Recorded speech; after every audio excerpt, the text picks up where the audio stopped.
Welcome to The Last Breakfast. Please enjoy the video. You need to act now. Force restart first because a frozen lock screen often means the UI process crashed. Press volume up, then volume down, then hold the top button until the Apple logo. This reboots system services without erasing data. Once done, plug into a 20W or higher charger to rule out low power issues. Make sure to remove any external accessories or cases that press buttons. They can hold the device in a locked state and prevent a normal restart. If the restart didn't fix it, you must diagnose software problems. Once you can access settings, check software update because pending updates often resolve kernel or home screen crashes. Install and reboot.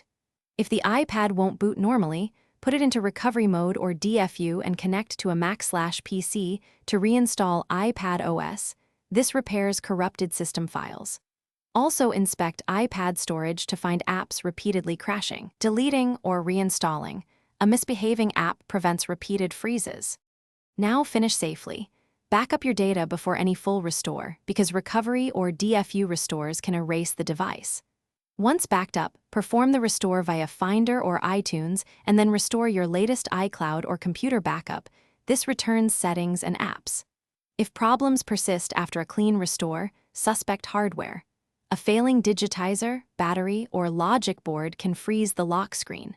In that case, contact Apple support or an authorized repair shop for diagnostics and repair. Thanks for watching. If this was helpful, leave a like and consider subscribing. See you next time.